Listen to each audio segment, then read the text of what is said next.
Allahu Akbar,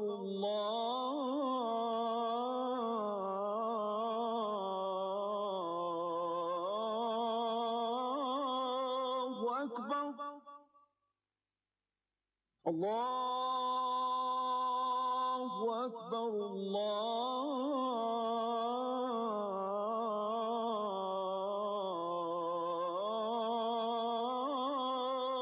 Akbar. أشهد أن لا إله إلا الله.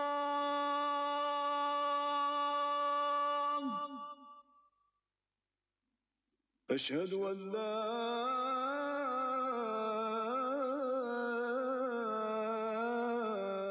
إله إلا الله.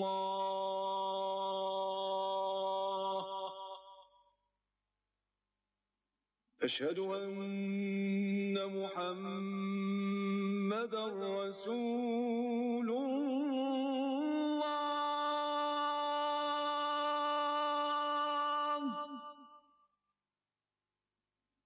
أشهد أن محمدا رسول الله.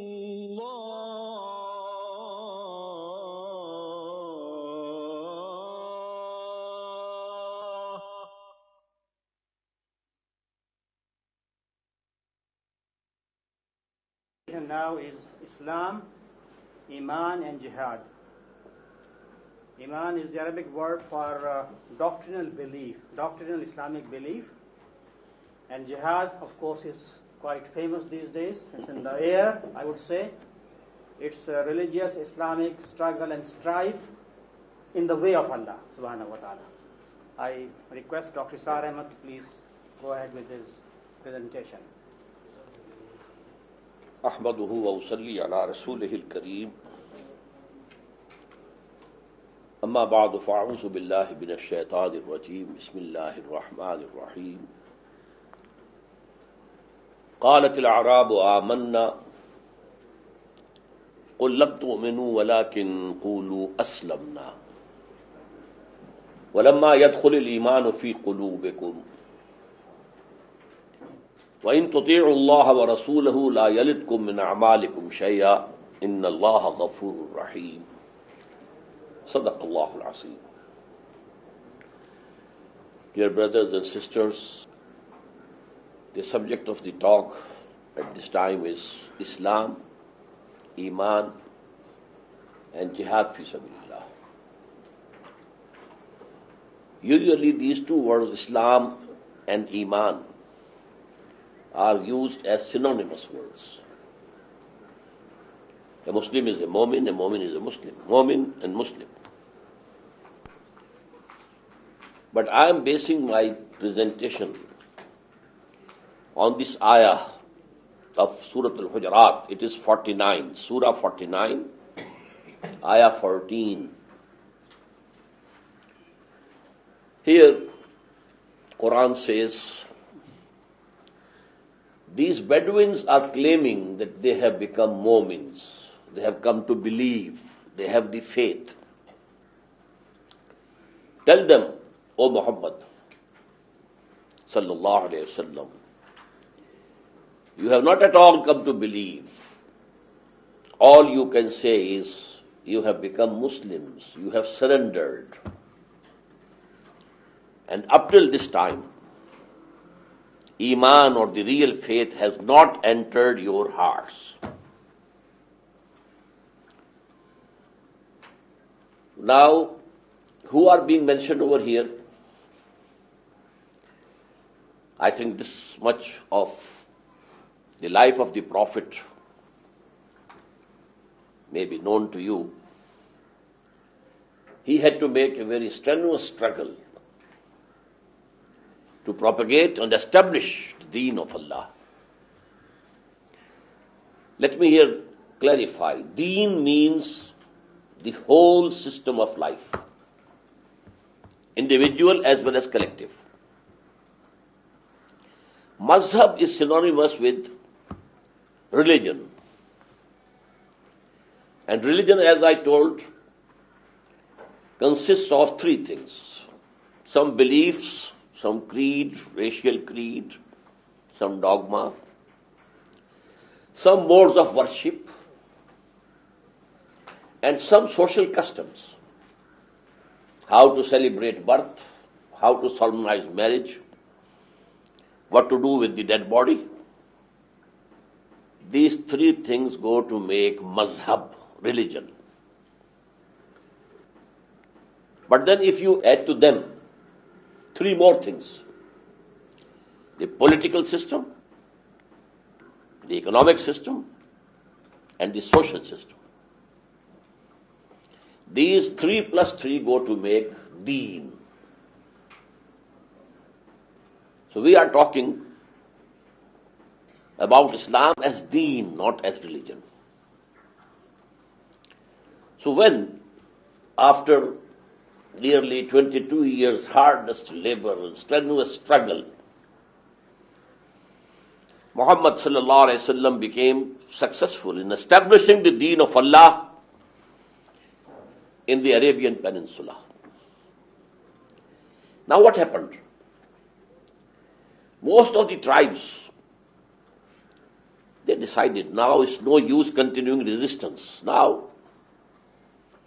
he is the uncrowned king of the Arabian Peninsula. So go and surrender yourself and become Muslims. So people were coming, delegations from tribes accepting Islam. But then they claimed, now these people who accepted Islam in thousands,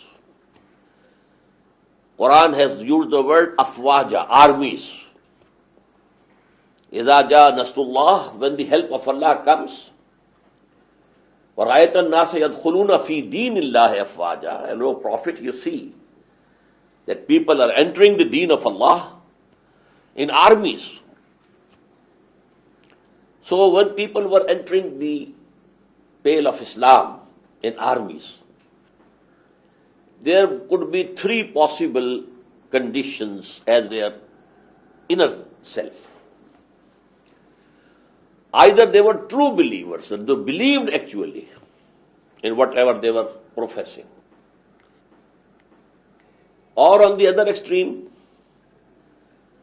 they were hypocrites. They just hid their kufr, infidelity within them. As matter of strategy, they accepted obedience and surrendered. And there could be a third position in between. Neither positive belief in the heart, nor any intention to deceive.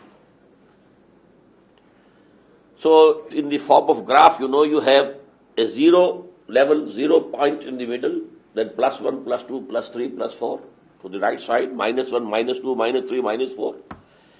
So there were some people who were neither true mu'mins, believers, nor they were munafiqeen or hypocrites. They were at the 0 level, but they accepted Islam.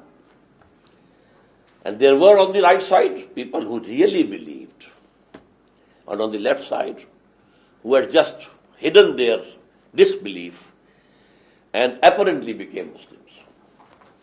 Now to this third category, Qur'an is addressing them. قَالَتِ الْأَعْرَابُ آمَنَّا. These Bedouins, they are claiming that they have become believers. They have become mu'min. Qul, tell them, O Prophet, sallallahu alayhi wasallam, lam tu'min. You have not at all become believers. وَلَكِنْ قُولُوا أَسْلَمْنَا. All you can say is that you have surrendered, you have become Muslims. And the real faith, وَلَمَّا يَدْخُلِ الْإِيمَانُ فِي قُلُوبِكُمْ, has not entered your hearts as yet.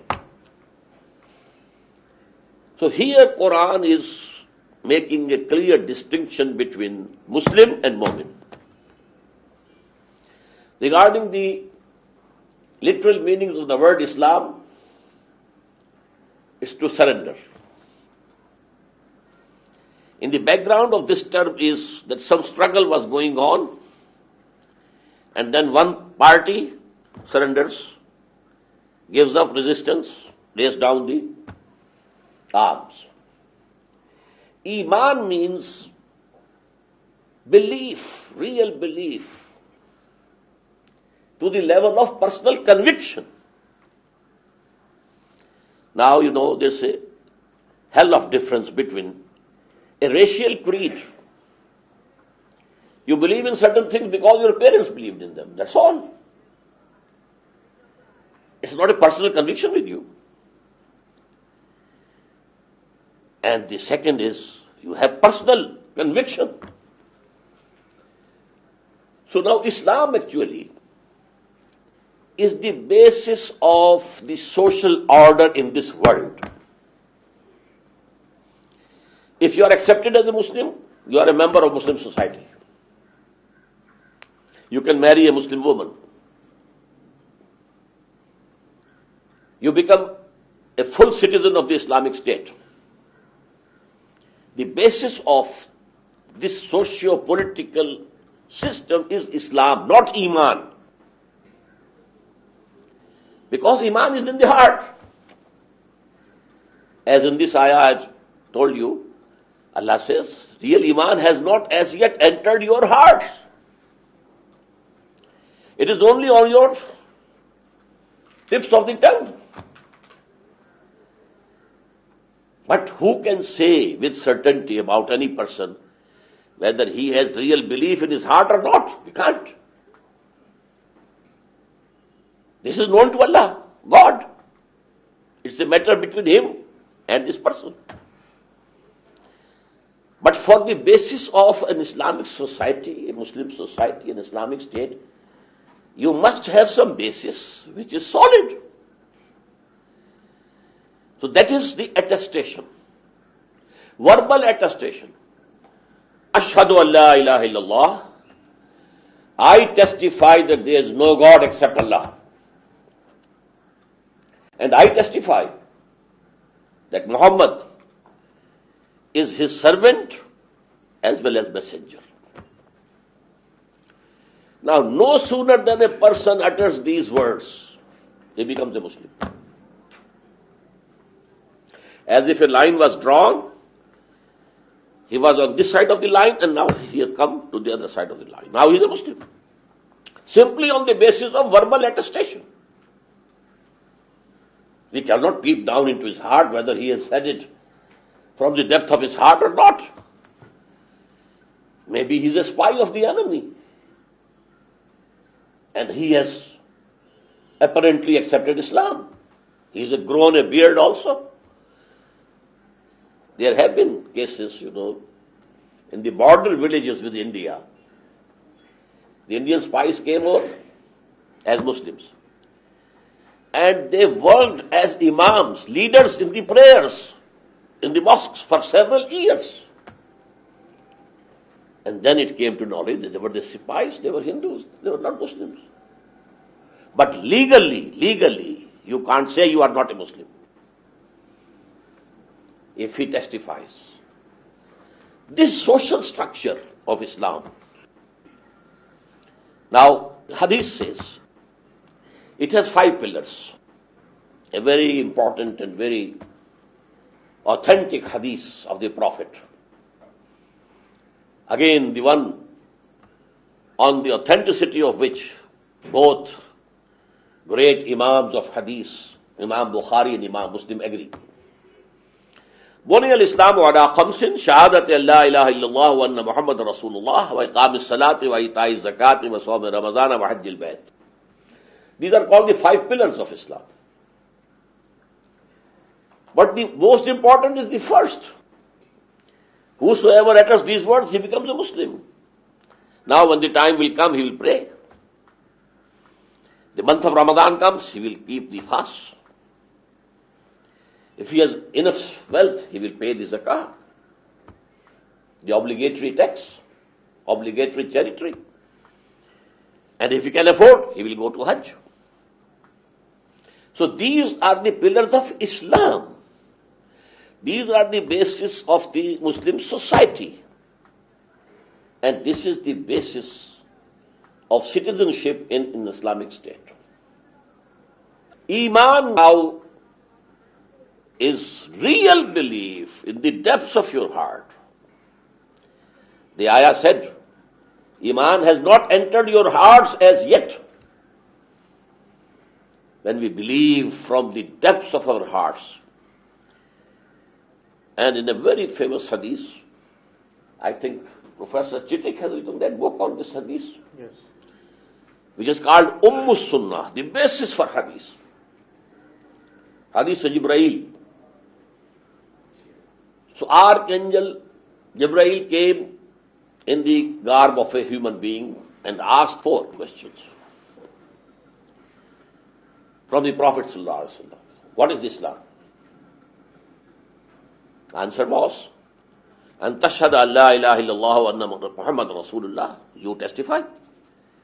There is no God except Allah and Muhammad is his servant and messenger.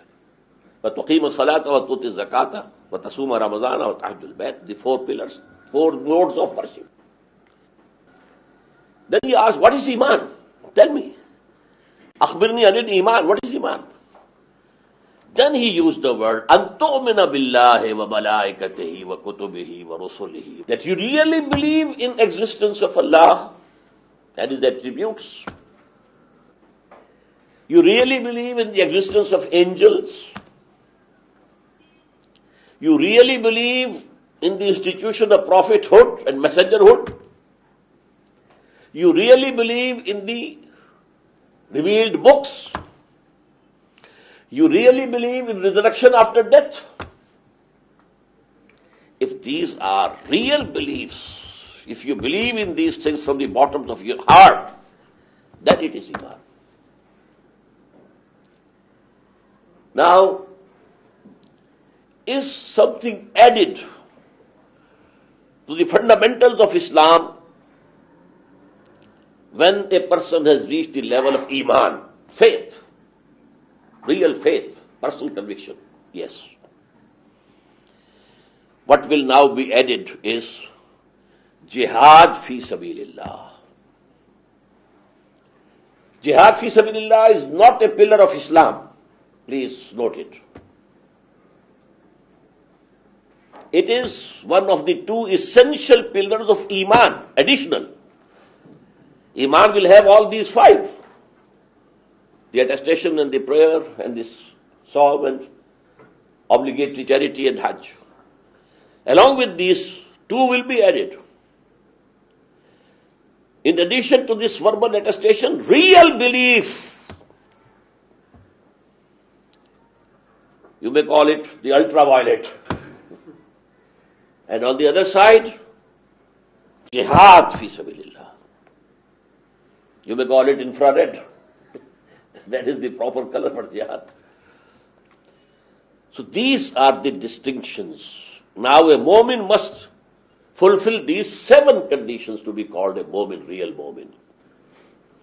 In addition to 5 pillars of Islam, real belief, personal conviction in those articles of faith, not only verbal attestation, and jihad fi sabilillah. So now I come to jihad fi sabilillah. I only wanted to make one point, that the basis of Muslim society, Islamic state, is Islam, not Iman.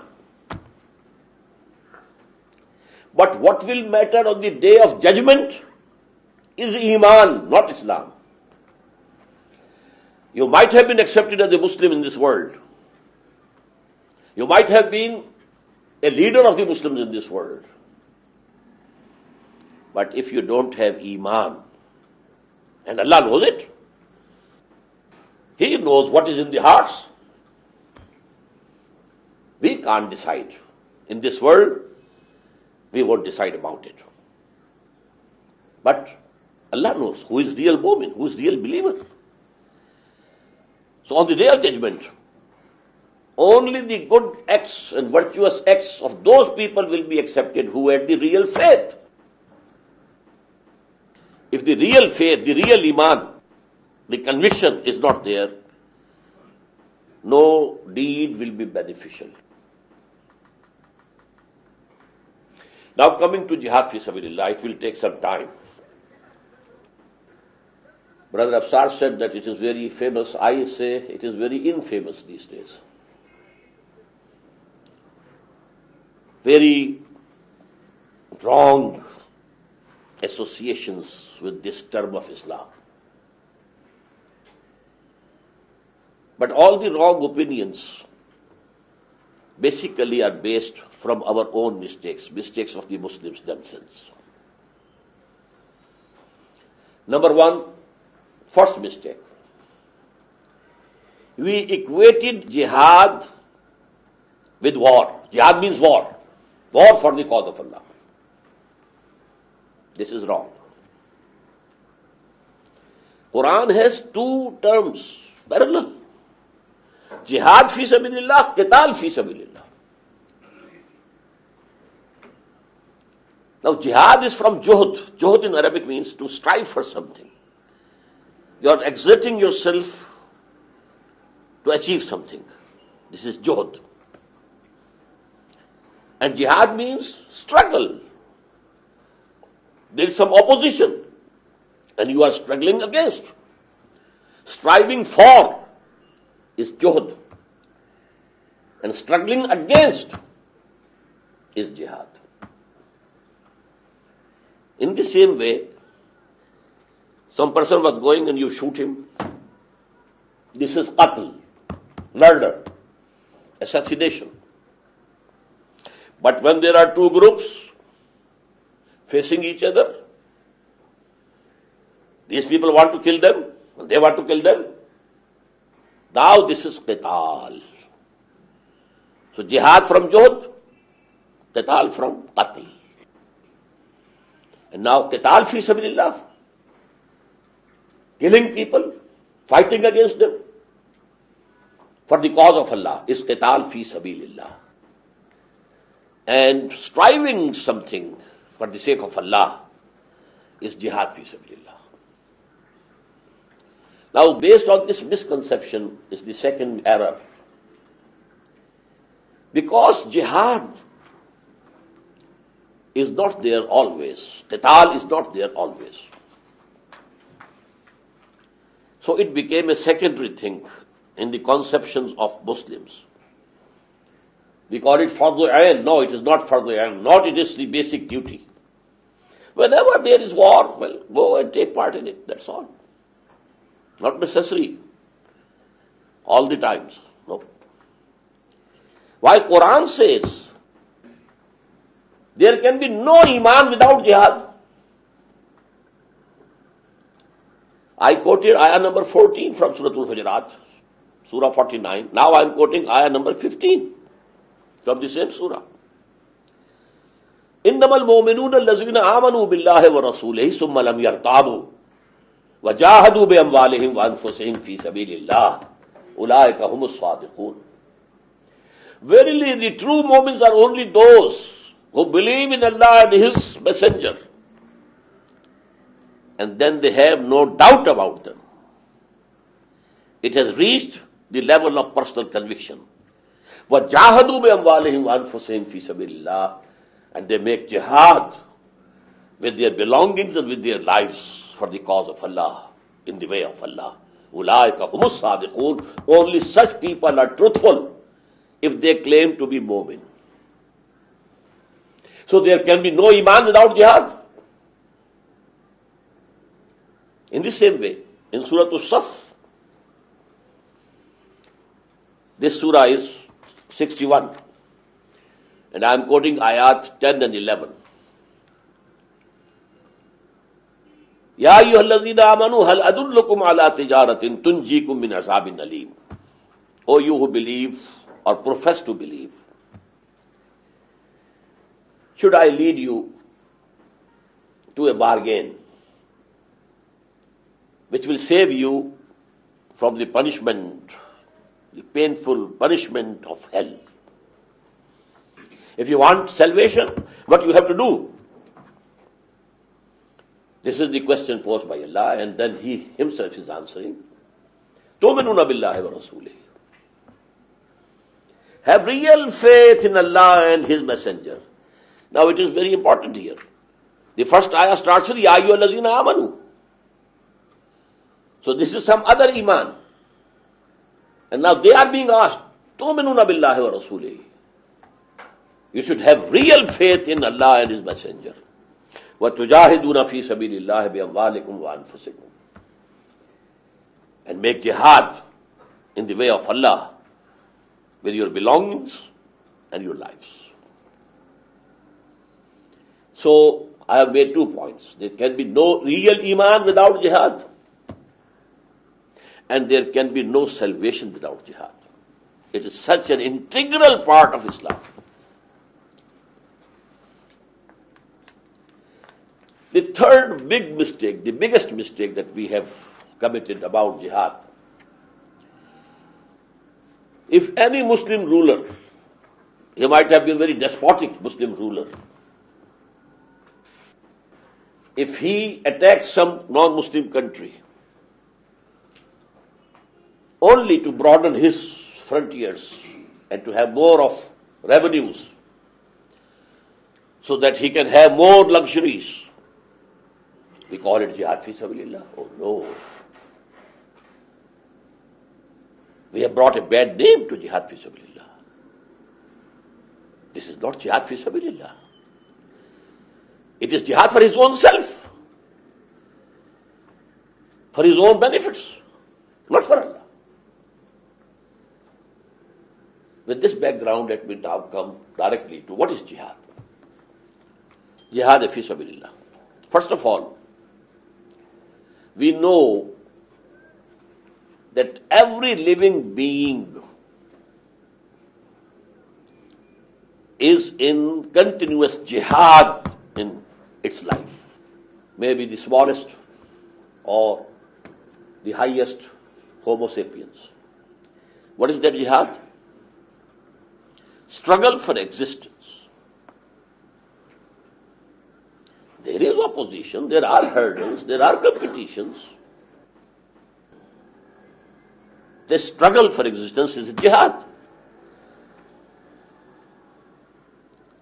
And now if a Muslim is also doing this jihad, but he is abiding by the rules of the Sharia, not using any prohibited means. So, this struggle for existence, his struggle to earn livelihood for himself and his family, it becomes worship, ibadah. If he is abiding by the rules of the Sharia.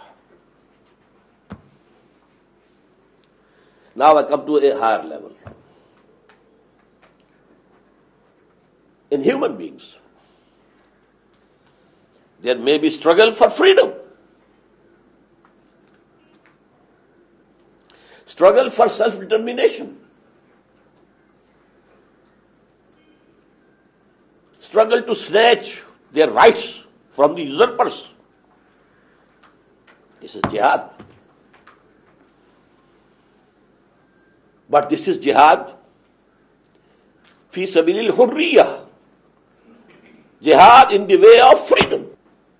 Freedom struggle. Any nation can do it.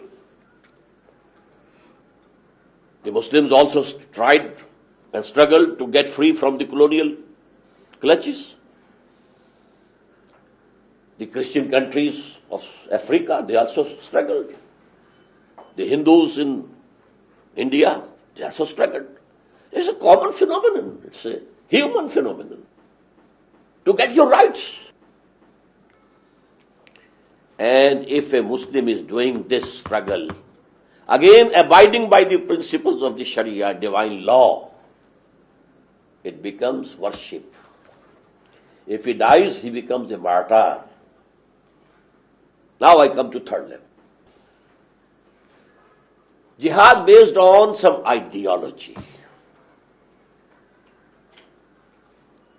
And let me give the example of Marxism, which was an ideology, a philosophy. And a whole system of life, communism, was based on it.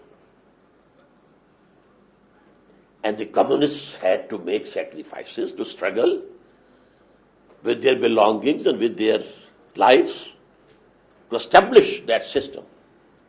First, to propagate that ideology, that philosophy, and then to establish the system according to it.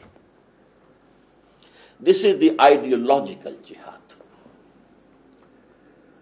Now, jihad fi sabilillah becomes ideological jihad on the basis of Iman. Iman is an ideology. This universe has been created by a creator. He's all alone. All the universe is his creation. And the climax of his creation is the human being,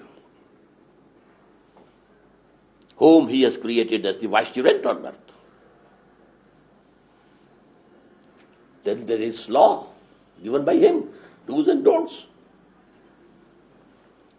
So this is an ideology, a whole philosophy, a whole Weltanschauung, a whole world view.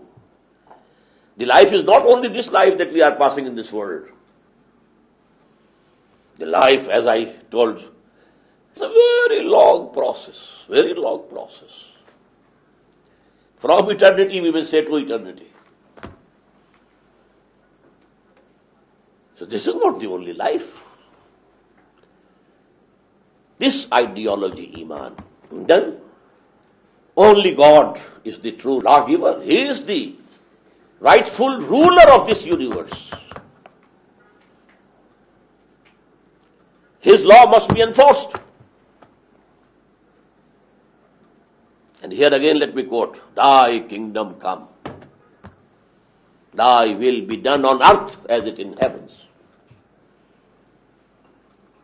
So now for this ideology, if you are struggling, that is jihad fi sabilillah. And this again has three levels. Please remember, I started with the struggle for existence. All living beings are making the struggle for existence. Then the struggle to get your rights, your freedom, your rights. Then the ideological struggle. This is the highest. Ideology is actually a human phenomenon. Now this struggle for this ideology of Iman is jihad fi sabilillah. It has again three levels. And all the three levels have three sub-levels. So 3 multiplied by 3, there will be 9 levels. First of all, if Iman has entered my heart,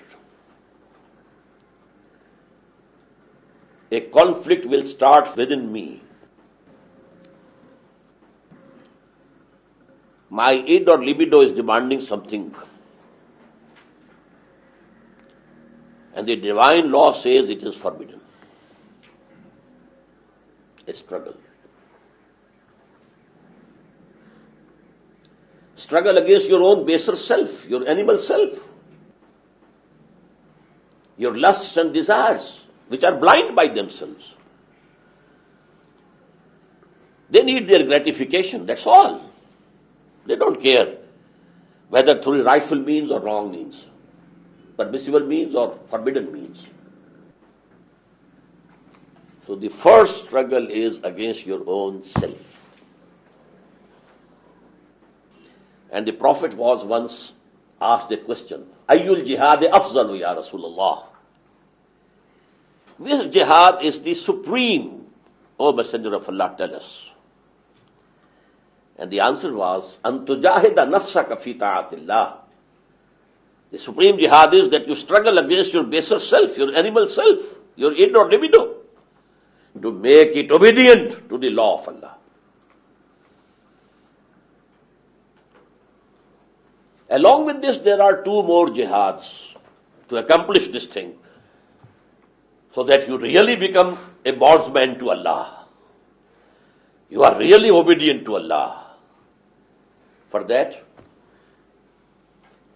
there is Satan and the satanic armies which push you towards evil. You have to fight against it. Qur'an says, Inna shaitana lakum aduwwun fattakhizuhu aduwwa. This Satan is your enemy. He wants to take you astray, to lead to falsehood. So take him to be your enemy. And number 3, if the society in which a true believer is living is not obedient to Allah, it is going in wrong directions, not caring for any divine rules and regulations, this society will pressurize you. This social pressure would push you towards its own direction. And you have to struggle against this social pressure if you want to be a true Muslim, true Mu'min, if you want to abide by the divine law. So these 3: struggle against your own baser self, struggle against Satan and his agents, struggle against a false society or a bad society. Now, the second stage. This I told you it was 3 go to make 1. The second is,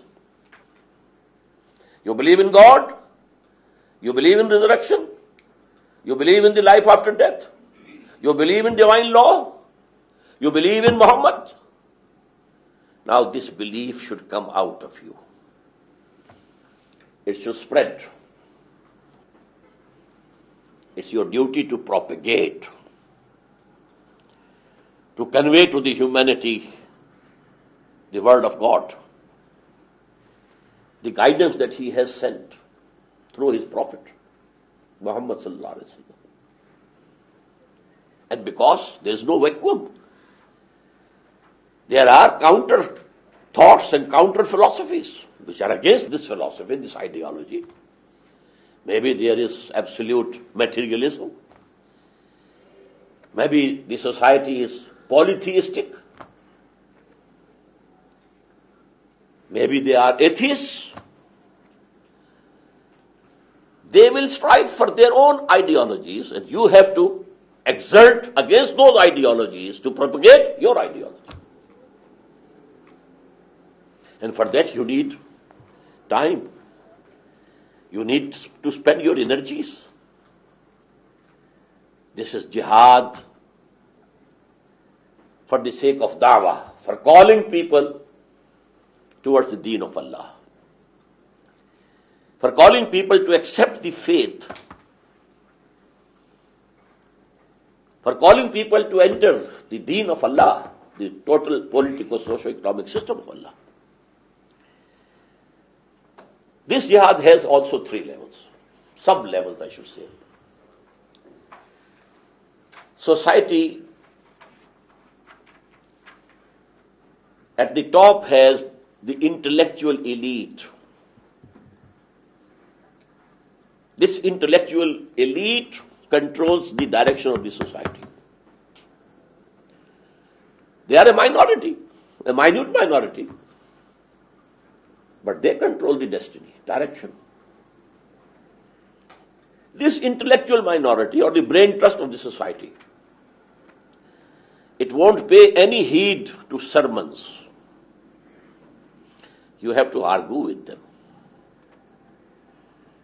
They will need proofs for what you are propagating.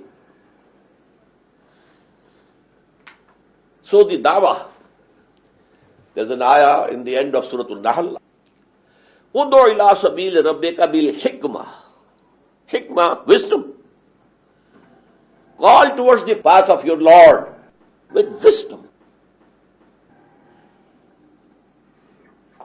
If you want that others should produce arguments, قُلْ هَاتُوا بُرْهَانَكُمْ إِن كُنتُمْ صَادِقِينَ, you should also bring forth the argument. These intellectuals can be approached through intellect only. You can't bypass the intellect. But the great majority of people, they belong to second category. They don't have anything here. No false ideology, no wrong philosophy, nothing of the sort. And you can approach directly to their hearts and their sentiments. This is called in Arabic mau'izah, was, sermon. Sermon, Common people, they can benefit from sermon. As if their minds are clean slates, you can write anything on them. Because they don't have any ideology. They don't know what is Darwinism, they don't know what is Marxism, they don't know what is logical positivism, they don't know what is existentialism, nothing. So their minds are like clean slates. But they get impressed by your sincerity. Some sincere words. If they feel he is sincere to me, whatever he is saying is for my benefit. He is not thrusting himself, but he is sincere. For my welfare, for my benefit he is doing it. They will accept it. The third level is the institutions.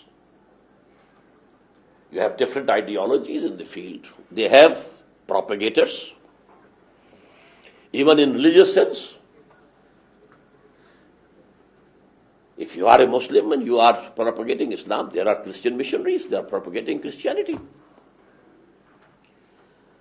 Then calling themselves Muslims are Qadianis, they are propagating their religion. Baha'is, they are doing it. Now you have to engage into a dialogue with them. We call it munazara, mujadala. You have to grapple with them. Because they are not going to accept anything. They are being paid for that. It's their profession. So for them, neither the wisdom would work, nor the sermon would be beneficial. You have to defeat them. And this is the third level. On each level you need to put in your best efforts, your best capabilities, your time. It can't be a part-time job. If you want to really engage in this jihad fi sabilillah, you have to take it as a whole time occupation. Yes. Now let me come to the third and the highest level.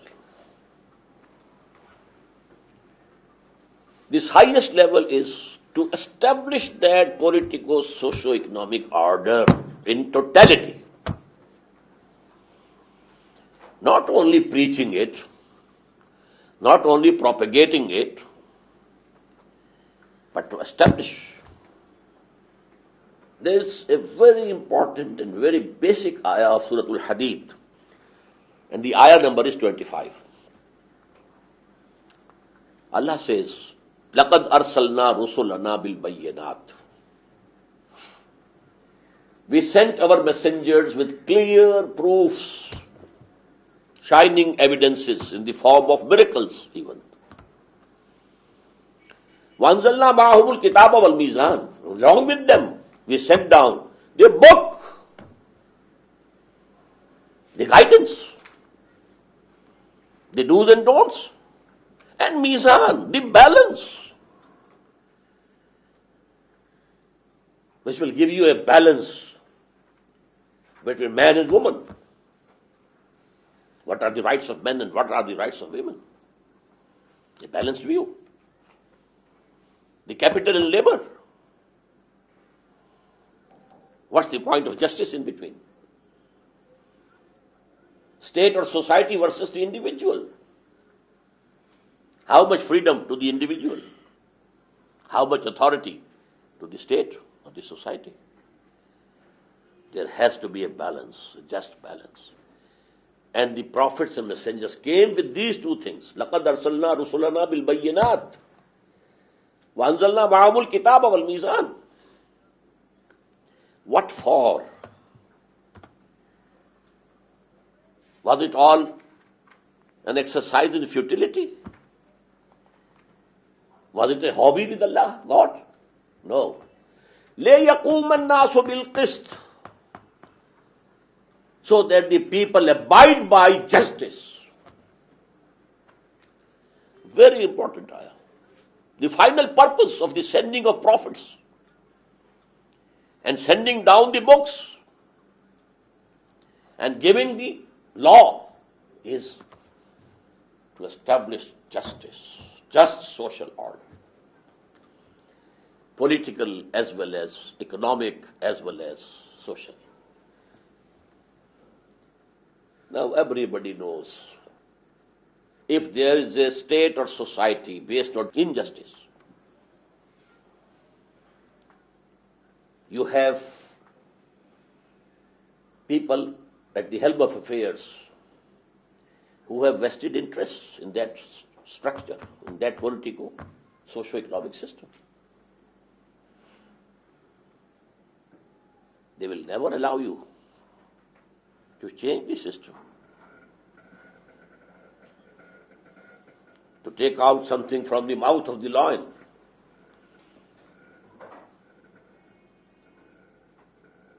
The privileged classes, people having vested interests, they will never allow it. They have to resist. They want status quo. This system should continue. Otherwise, there is going to be challenge to our interests, to our benefits, to our privileges. So now this is the struggle between people, the oppressors and the oppressed. But in general, people, the oppressed people don't stand up. They don't get the courage. They are, by and large, the silent majority. But a minority who has accepted the revolutionary ideology of justice, who has spent their lives in propagating it, and now they want to establish it. What does it mean? Challenging the existing system, challenging the vested interest. So there is bound to be resistance. Now there are 3 stages of this resistance. I told you 3 into 3. First phase has to be of passive resistance.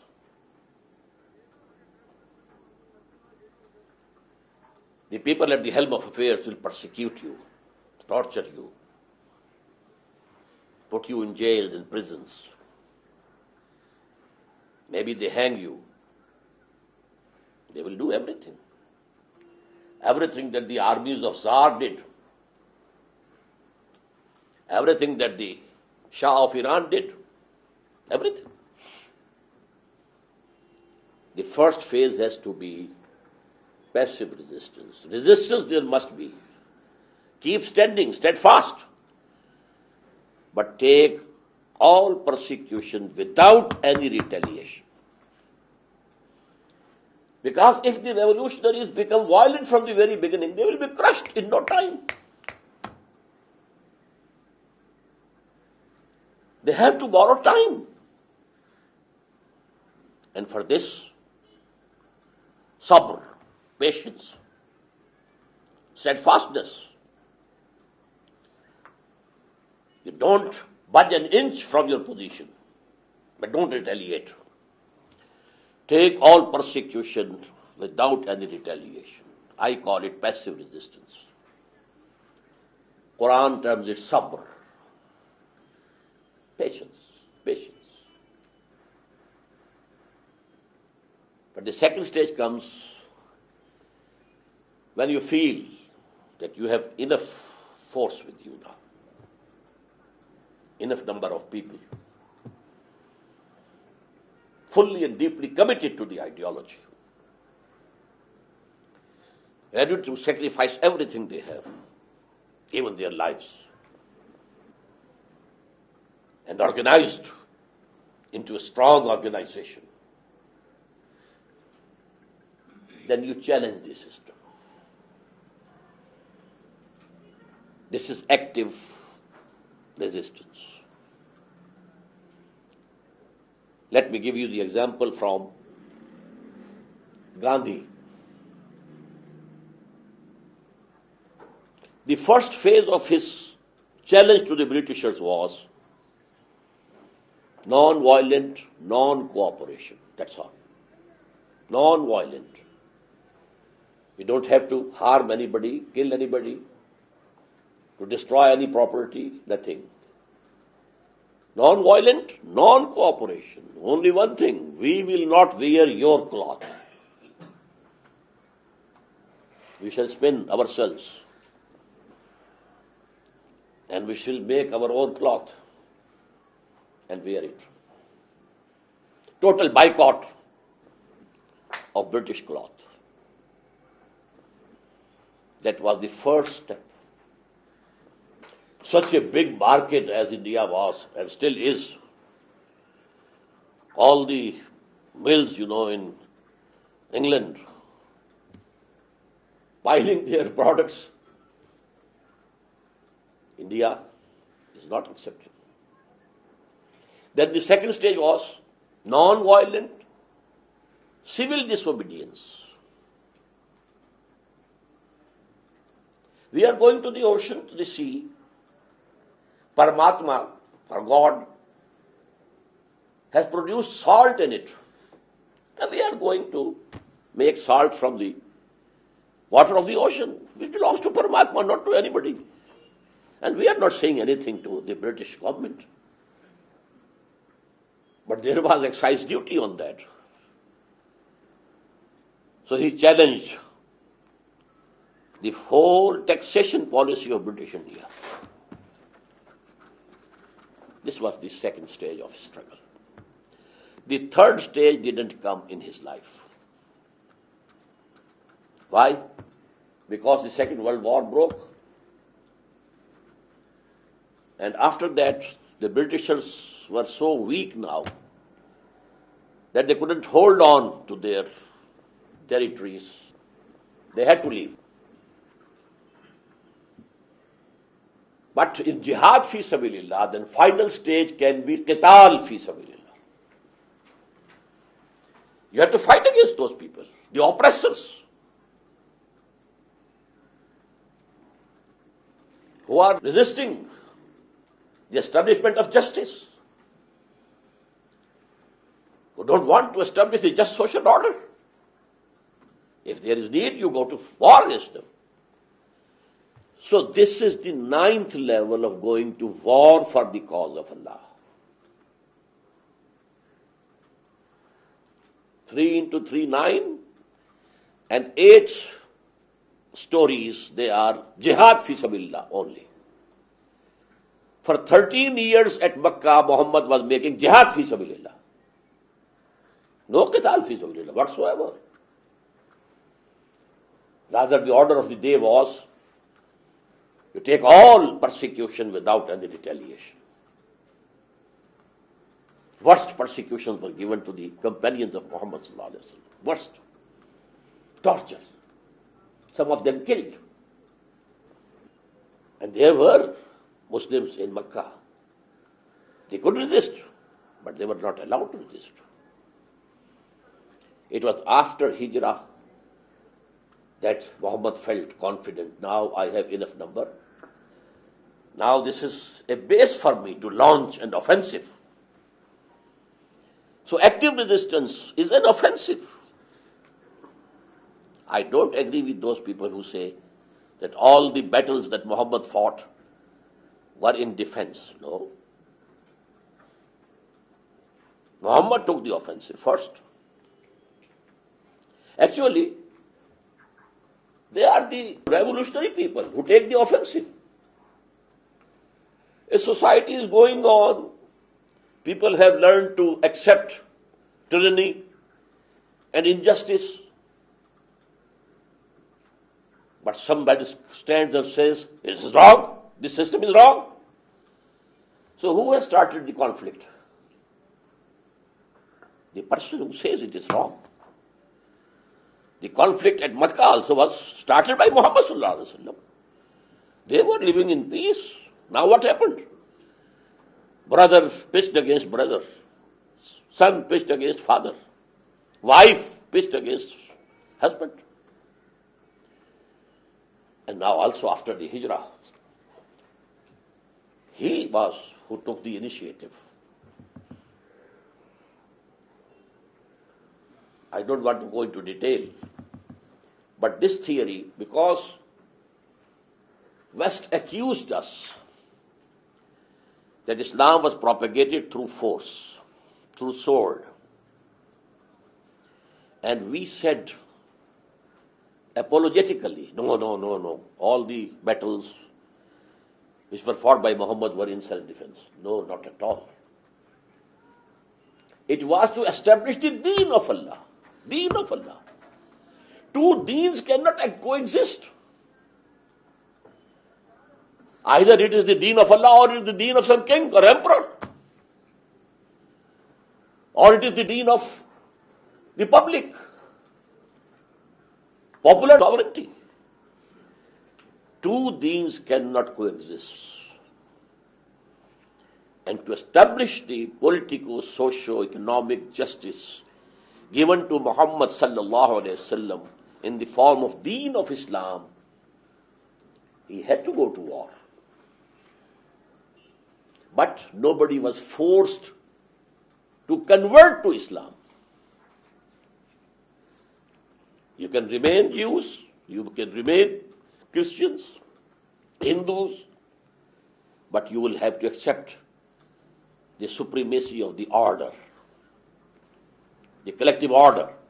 Deen will be supreme, but as religions, you can profess any religion. Deen will be ours. Our political socio-economic system will prevail. But as religion, you can be Muslims, you can be Jews, you can be Hindus, you can be Sikhs, etc., etc. But Islam has the absolute converse of this. Deen is for Allah. He is the only rightful ruler of this world. Thy kingdom come. The rule of God to be established. The divine law to be enforced. And for this purpose, if you have to go to fight against the emperors, against the oppressors, you have to go to fight, to war. But this only is the qital fi sabilillah. Now let me quote here an example. In the mid-50s, the people of Algeria, Muslims of Algeria, Aljazair, they were fighting against the French. And there was, throughout the Muslim world, an uproar. It is jihad fi sabilillah, jihad fi sabilillah, jihad fi sabilillah. A deputation came to Pakistan. There were two persons. One, a colonel of the army. He was clean-shaved. And another, a very big alim of Algiers. Allama Bashirul Ibrahimi. Very big, knowledgeable person. They wanted some funds and some financial support. I was the Amir of Jamaat Islami at that time in Montgomery, which is now called Saiwal. So we formed a body and collected some amount. And when I heard his speech, So beautiful speech, so passionate about jihad fi sabilillah. But when that jihad became a success, a socialist state was established. How come? If it was jihad fi sabilillah, an Islamic state should have come into force. Means it was not jihad fi sabilillah. It was jihad for freedom. Okay. It's permissible. You are allowed to snatch your rights. Even with force, yes. America fought the Britishers to get independence. Then they fought among themselves on the question of slavery, etc., etc. That has to be there. But for the cause of justice, because the very purpose I have told you of the sending of the prophets and the messengers and the books was لِيَقُومَ النَّاسُ بِالْقِسْطِ, so that people should abide by justice.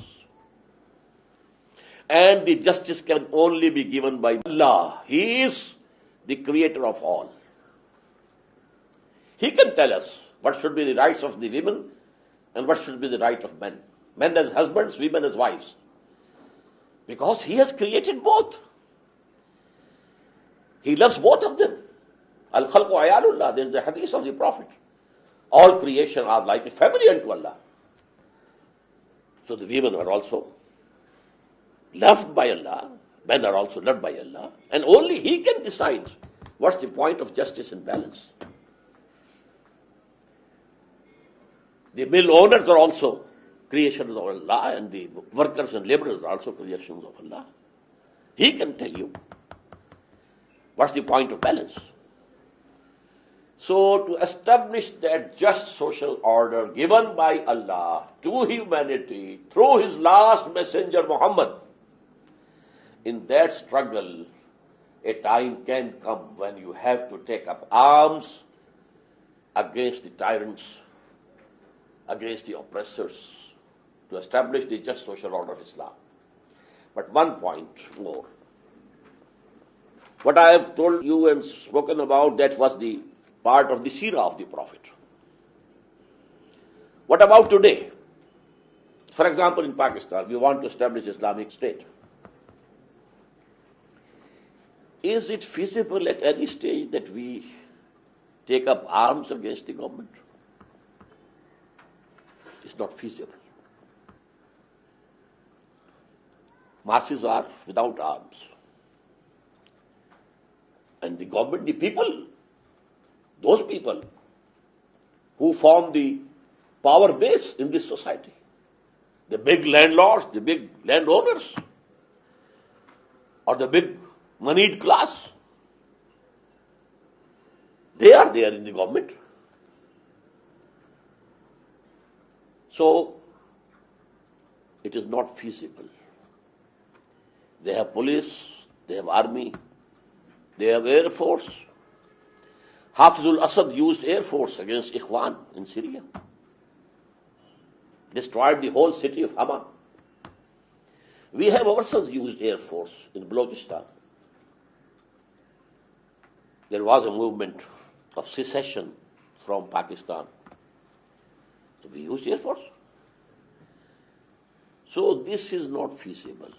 What is feasible? Going back to Gandhi, non-violent non-cooperation, non-violent civil disobedience, and the third stage going to Khomeini.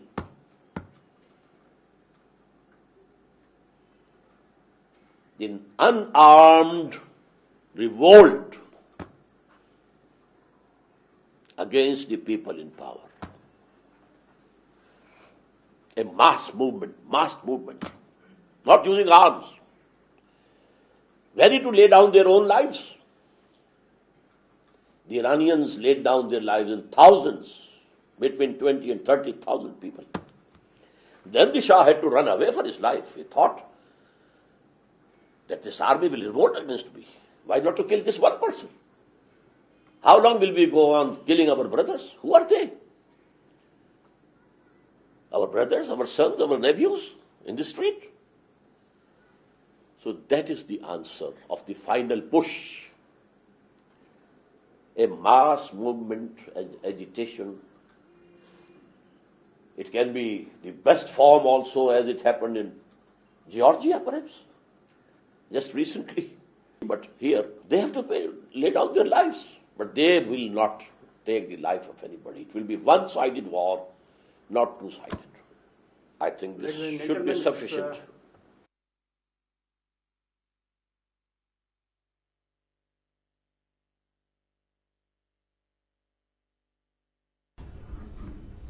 Yes, ladies and gentlemen, you have heard Dr. Israr's presentation on Islam, Iman and Jihad. And now the floor is open for discussion. I think that we should thank Dr. Israr because he was able to move us from the realm of theology to ideology. And that's very significant. I think that this is the square that we have to focus on when we speak about the interaction between Islam and society or Islam and history. Because perhaps ideology is a better term than theology in this type of discourse. And I have two major questions in this regard. The first question concerns the whole idea of takfir, declaring somebody an infidel. And as you well know, this kind of issue is not new in Islamic thought. It can be traced to the first split within Islam between Ali and Muawiyah and takfir and all of that. And later on, it materialized in the whole major theological debate and philosophical debate between the Mu'tazilas and the Ash'arites in the classical phase of Islam. But nowadays, it is a very sensitive issue in many Muslim countries. As you well know, in the 1970s in Egypt, there was the Takfir and Hijra community, people who declared the whole society to be a kafir, the whole Muslim society of Egypt to be a kafir. And people trace those ideas to Sayyid Qutb in Egypt and Allama Maududi in India, Pakistan. And of course, there are major traces of such ideas. Now, the question is, who does have the authority from an Islamic perspective? Does any human being or institution have an authority to declare somebody or something, such as an institution, a kafir, an infidel? Firstly, as I told, if we don't know anything else about a person, and he testifies that there is no God except Allah and Muhammad is his slave and messenger, he is a Muslim. But if then we come later on, we come to know that he doesn't believe in Qur'an, for example, something which is most basic for Iman, then we declare him an infidel and kafir. And the case about Qadianis and Baha'is, that they don't accept Muhammad as the last prophet, and they think that the institution of prophethood and messengerhood is continuing. So declare someone to be a kafir, infidel, is separate from accepting someone as a Muslim. If we don't know anything about him, he is testifying he is a Muslim.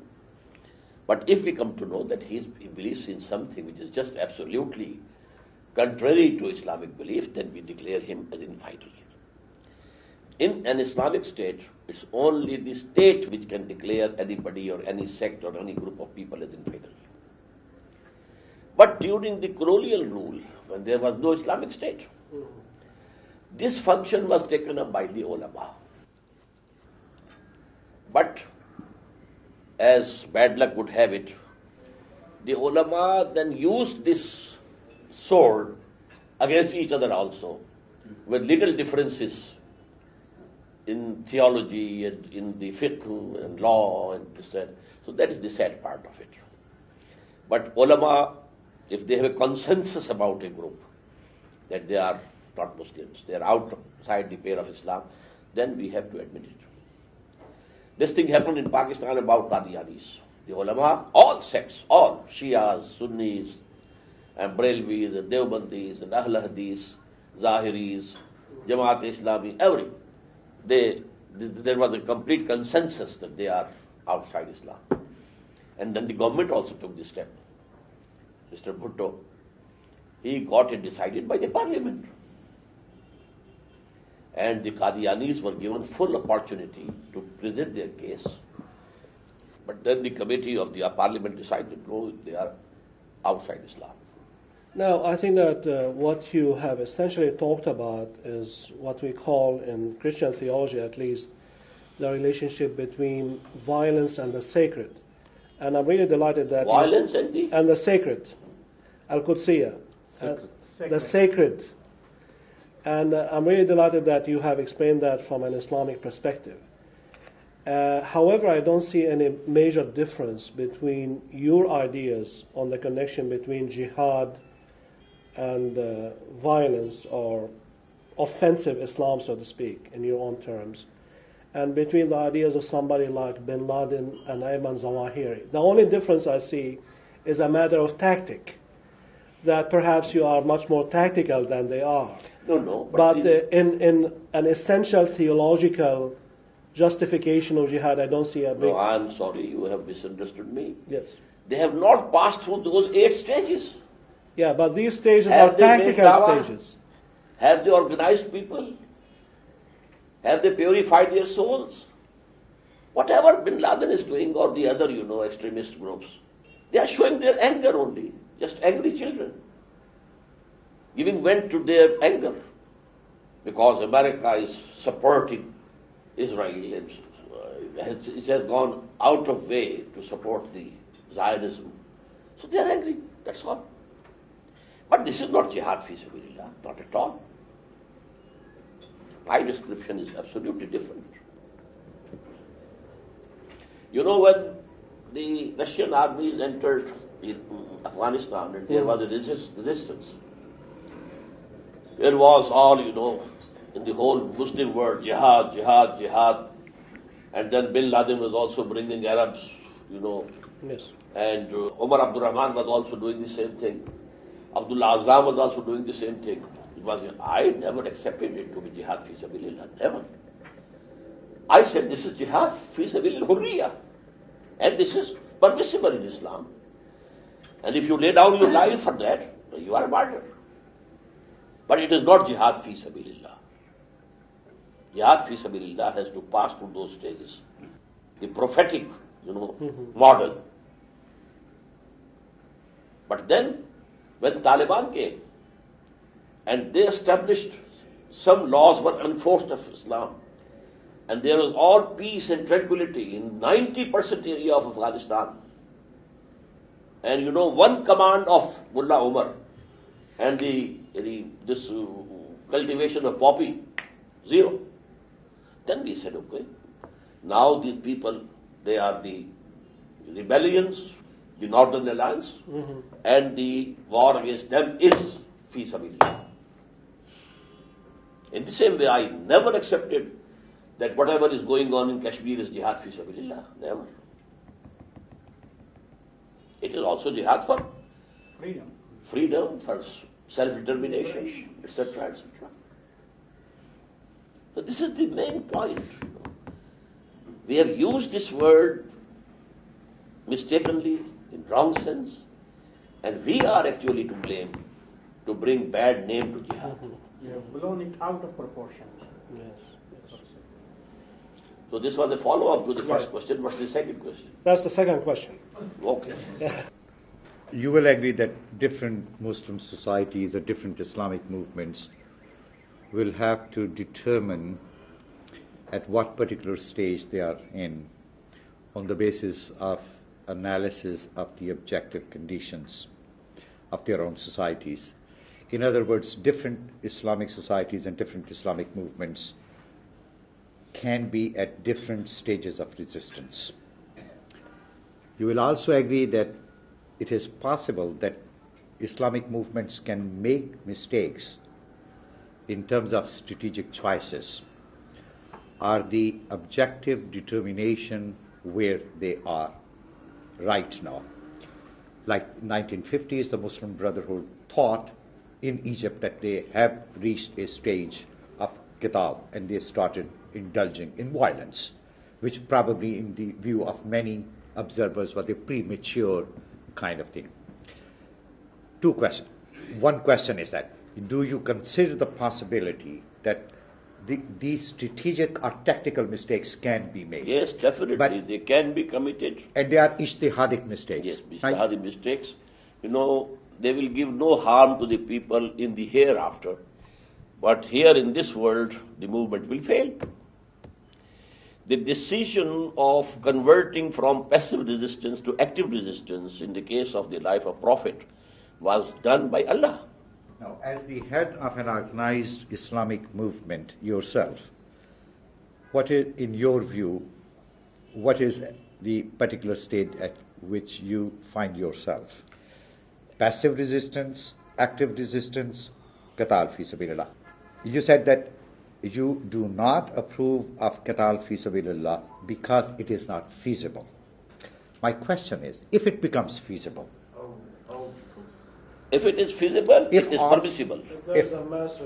If you said because arms are not available to the masses, if arms become available to the masses, my question is the issue of the legitimacy of violence. Yes, this qital fi sabilillah is legitimate, is halal, is permissible till the end of this world.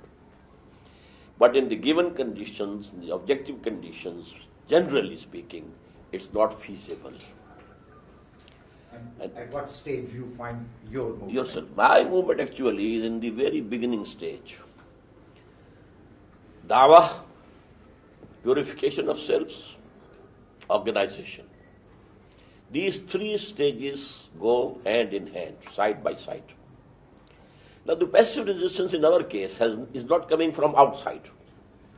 It's on the level of society. When we say everybody who joins us has to have halal, only permissible means of earning, and he has to give up those things which are forbidden. Now there is a struggle in the family. Even his own wife and children may be against him. We were having better times before, and now, we are hard. So if the segregation of sexes in parda and wheel, it is established, you may be an outcast from your relatives. So this is the passive resistance which we are meeting at this time. We are not strong enough in the eyes of the government that they suppress us. But generally speaking, the Tanzeem-e-Islami is not at that level up till now. I want to thank you again for being so frank, and I'll ask you a question. I'll ask you two questions, and I'll also try to be frank. The first is a minor question. In the struggle to convince, you mentioned that there should be dialogue. I think you said with Christians, with Baha'is, and with others. So my question is, what about dialogue with Jews, especially following the discussion that we had this morning? That's my minor question. My major question... Let me answer the minor Yes, one. fine. All right. The dialogue with Jews is a must for Muslims. Oh, that's okay. قُلْ يَا أَهْلَ الْكِتَابِ تَعَالَوْا إِلَىٰ كَلِمَةٍ سَوَاءٍ بَيْنَنَا وَبَيْنَكُمْ. Say, O Muhammad, O the people of the book, the Jews and Christians, come, we should meet at something which is common between us. Allah na'budu illallah, that we shouldn't worship anybody, anything except Allah. So that is the call. All right, fine. That's a clear answer. Now, my next question has to do with what you've said about the levels of jihad, and I want to focus for a moment upon Palestine, Israel. Palestine. Now, one thing I think that we would definitely agree upon, there in that struggle, we have an oppressor and we have the oppressed. The Palestinians are the oppressed, and the Israeli government from the beginning of the state has been the oppressor. That may not be 100%, but that is well over 90% of the situation of the conflict. So that is clear. It also is clear, is it not, that Palestinians have, perhaps not sufficiently yet, but Palestinians have attempted to and have gone through the first two stages. There has been passive resistance. That is to say, they've shown much patience. And we can say, can we not, that since December of 1987, when we had the first intifada, we have gone to your second stage of resistance that is still non-violent mostly, but is an advance from the first stage, and actually for some time, limited time, produce some positive results.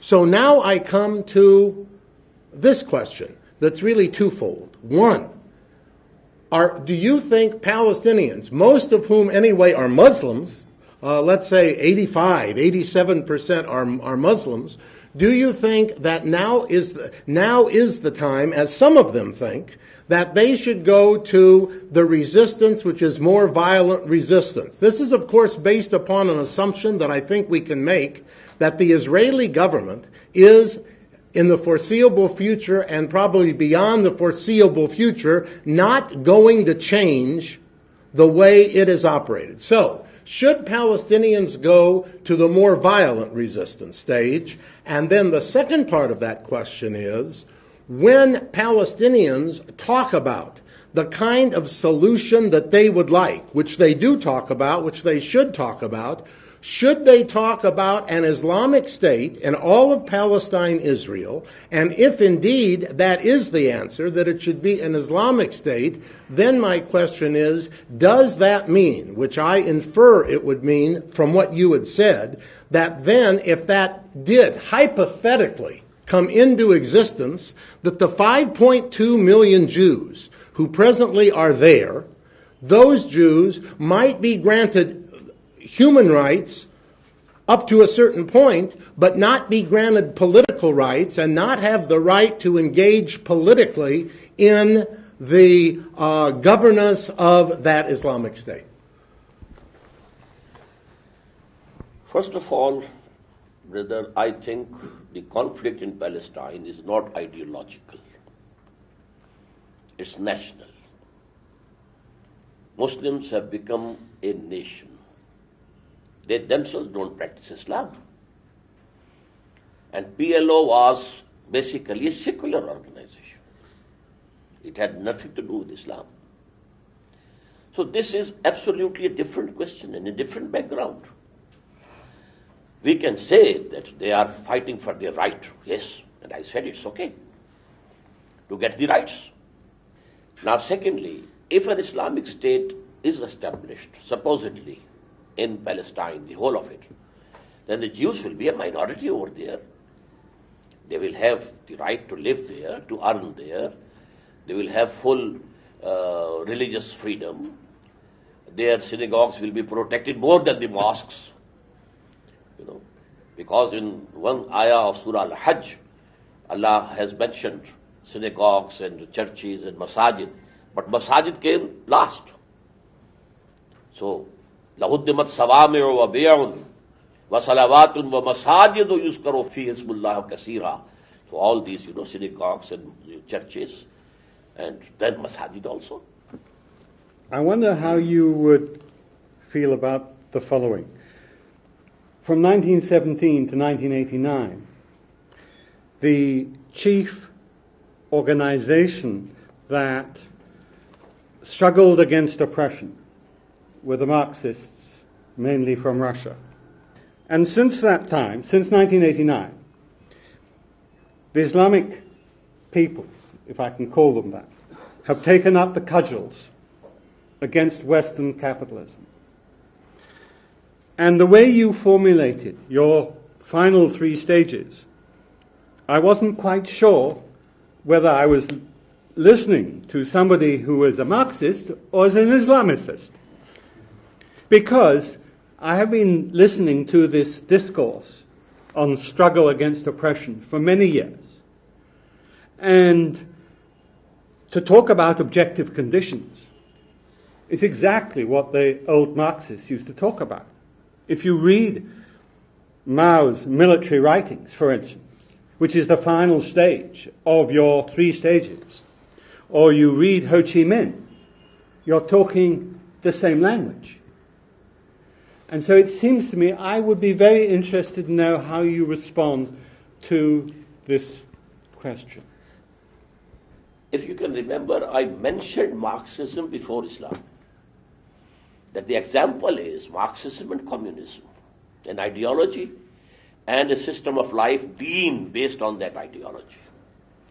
So actually this revolutionary movement and the only example of ideological state was this communist state. It was not a nation state. Although in the later stages it became Russian nationalism as the Chinese, accused them. But in the beginning it was a revolution. And revolution is a revolution. The stages will be the same. My question is along these lines that in this very learned presentation, what I gather is this, that some kind of an approach which is for the majoritarian group. We are talking about an Islamic state, and within that, the example of Qadianis or things like that. What do you think would be the posture of Muslims for pursuit of justice in United States or in contemporary India? What kind of jihad kind of approach do we visualize? Because really speaking, I'm looking at it also from my own perspective. Yes, brother. The second stage of jihad will be everywhere where there is even a single Muslim. Muhammad sallallahu alaihi wasallam started his da'wah, his invitation towards the way of Allah, when he was all alone in the whole world. What to speak of the Arabian Peninsula? He started it. People started joining him. And in due course of time, he had the power, he had that much strength with him that he challenged the system. So we have to continue the da'wah, this calling, Udu ila sabili rabbika bil hikmati, da'wah towards Islam in America, in India, yes, everywhere. But in the Muslim countries, we think there is more chance that people can gather together and establish the Islamic State. Although this hope is now diminishing day by day, but still we are doing it here. But in America, in India, we have to be the propagators of Islam, especially the social justice that Islam provides. So basically my purpose here is to look at the possibility of an emerging paradigm which can be more universal and which can be applicable to humanity at large, create some kind of a social model. That's where I'm trying to go. Not only social, political also. Yeah, socio-political, politico-economic model, yes. Socio-politico-economic spiritual model, spiritualistic model. Because I think individually each one possibly will be guided by their own sets of spiritual inclination and spiritual evolution. So therefore I think taking the totality of the human situation at an individual level and at the subsets of society, how do we bring it collectively together? I think that's where I'm trying to go with this. I'll keep on coming back to that maybe. Brother, as I said, truth is one. Yes, thank you. Not everything is true. So we have to propagate the truth and call people to accept the truth. I've got two questions as well. Lots of people are asking two questions this afternoon. Not three, just two. The first question is a theological one. Do you think a Muslim knows when they move to the second state, i.e. an Iman, and not just Islam, yes. Islam? Do you think a Muslim can know that they're there and be confident that they have authentic faith, or is it something that you always trust you have and hope you have? No. There are hadiths, tradition of the Prophet, which tell, when this happens, then you are a mu'min. When this thing happens, you are a mu'min. So there are signs of real Iman. Right. Yes. Okay. And anybody can say, yes, yes. Yeah. Okay. This is a matter of self-assessment, Self-assessment. self-x-raying. Right. You can't pronounce a judgment about others. Thank you. My second question is to do with returning to the whole issue of the stages from passive resistance to active resistance and then to just aggression. You invoked Gandhi as an example of somebody who did stages 1 and 2. But of course the big difference is that Gandhi believed that 1 and 2 were all he was allowed to do because of his commitment to non-injury and to his commitment that taking of life, even in a just cause, is wrong. And of course there are many Christians, well not many, but there are some Christians, Jesus Christ almost certainly, much of the early church for the first 300 years, and continuing groups like the Mennonites and the Quakers and Martin Luther King Jr., who've also stressed that in the end 1 and 2 is where you should stop because life is sacred, the taking of life is sacred, and is therefore wrong. And once you start killing, it leads to revenge and counter-revenge and the cycle of violence. And you can never be sure that goodness comes out of it. And therefore, isn't there a big difference between what you're advocating and what people like Gandhi advocated? And that is, in the end... Gandhi, you mean? Gandhi, yeah. Yes. In the end, both Gandhi and Martin Luther King and certain strands of Christianity who are committed to pacifism stop at 1 and 2 and would think it's always wrong to go to number 3. No. He would have gone to number 3 if there was need. These were the stages. Non-violent, non-cooperation. Not even disobedience. It was only non-cooperation. We are not going to wear your clothes. That's all. Then the non-violent disobedience, civil disobedience, breaking the law. If these were good days for the Britishers, they would never have left India. Neither they killed anybody who was striving for freedom, nor the people killed any Englishman. But they were going and they were in haste to go. They had planned in 1948 to free India. But then 1 year earlier they went. So had the third stage come, Gandhi would have gone challenging the system. And the system can never change without bloodshed. We have to be very simple. No system can be changed. Religion can be changed. The creed, the dogma, it can be changed. People can become Christians. People can become Buddhists. But to establish a politico-socio-economic order, well, that has to entail some bloodshed. That is why Muhammad, he took sword in his hand. Otherwise, it would have been a missionary type of work only. Deen would not have been established. I would like to take the issue of the intelligentsia, the intellectual elite that you referred to in passing in your talk. And you made a distinction between the intellectual elite and the masses. I'm not concerned about this distinction at the moment, but what I'm concerned about is the intellectual elite in the Muslim world. Of course, the intelligentsia are not homogeneous. One can define them in so many different ways. But I think that in the Muslim world, one major composition of the intelligentsia is the religious intelligentsia.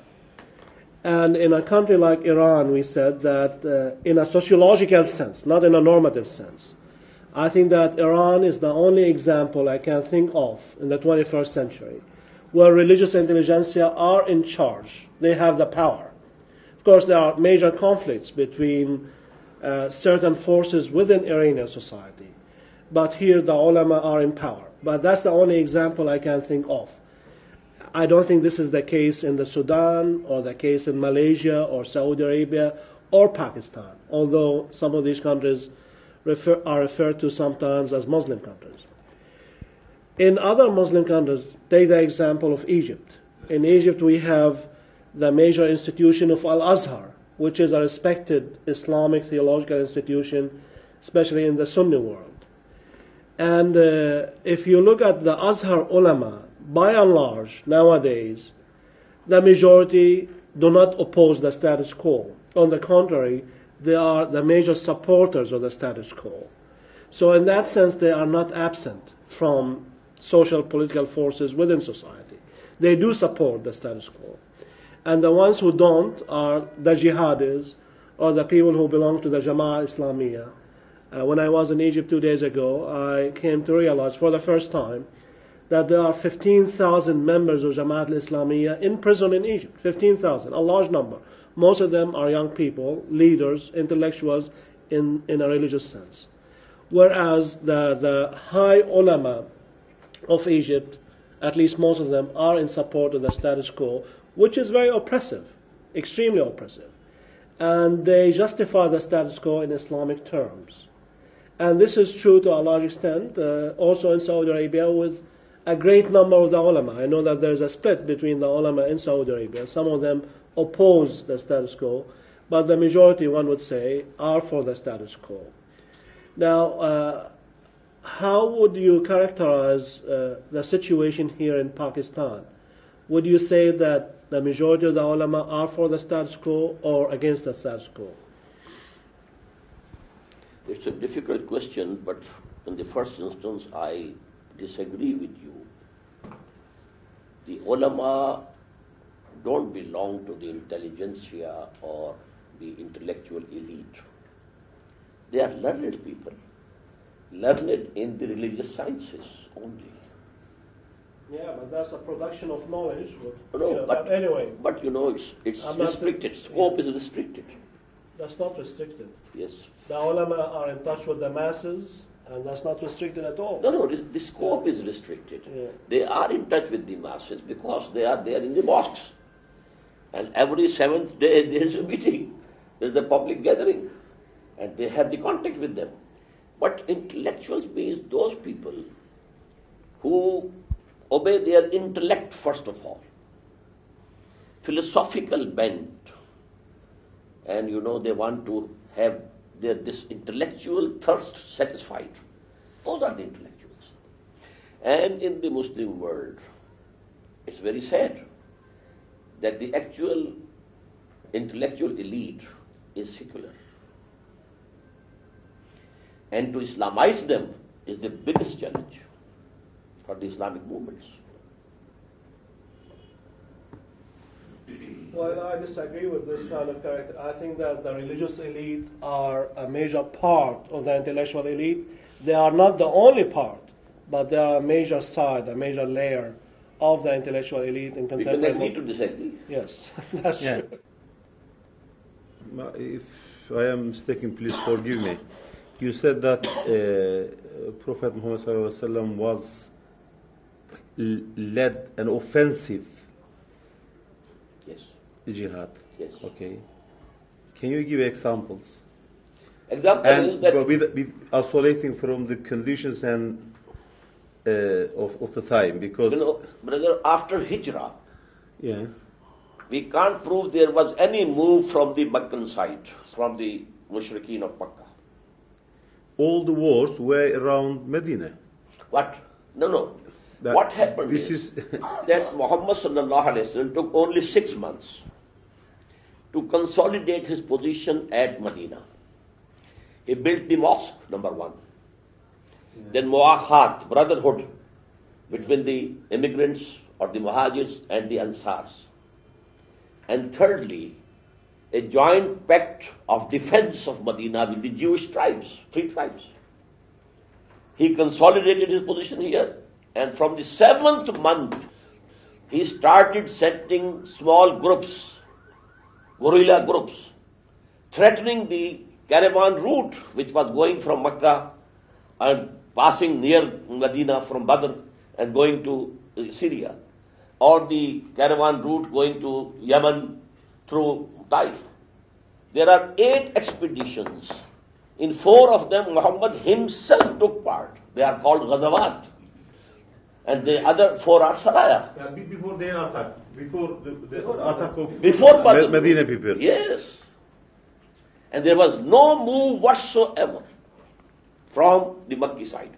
Well, they wanted to go and attack Medina and finish this because job. I mean, what I said, isolating from the condition, because each time they used to receive information that they are going to attack Medina. That's why. Yeah, that's why he did. Yeah, that's why he did. No, you he can't did prove. Peace treaty with Jewish and even with These 8 Christians. expeditions, you cannot prove any one of them was based upon any information coming from Makkah. I think this point needs to be analyzed very deeply, because Yes. it is.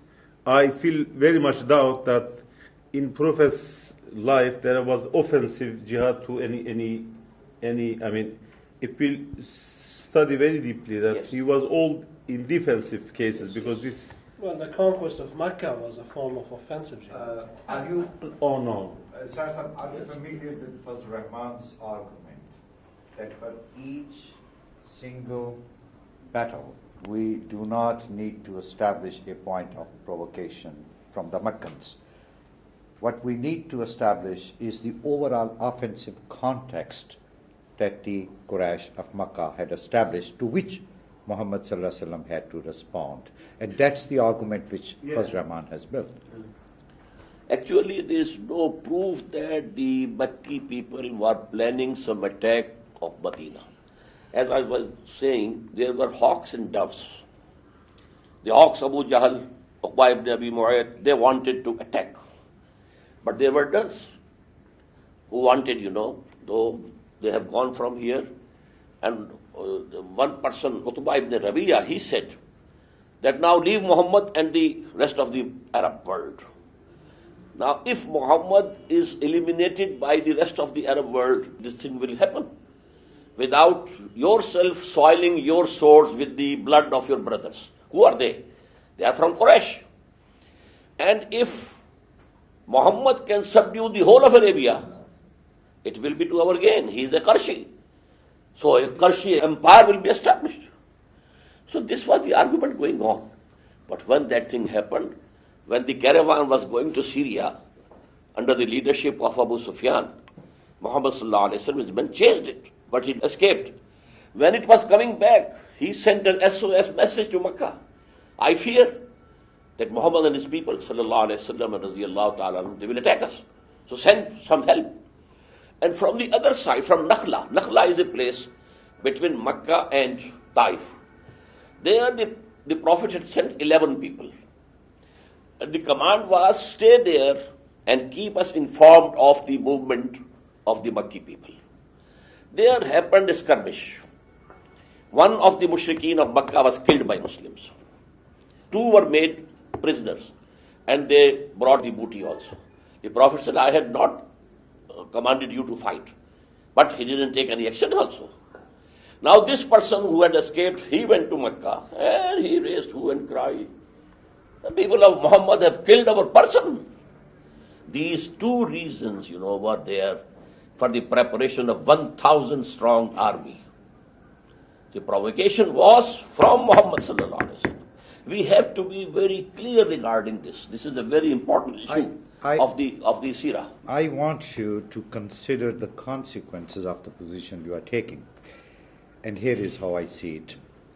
If we articulate the jihadic ideology as an offensive ideology, and we say to the world that we have not yet reached the stage at which we can undertake violence, take up arms against the forces that are opposed to Islam. We are at stage 1 or at stage 2, but definitely a time will come when we will engage in offensive jihad against the rest of the world.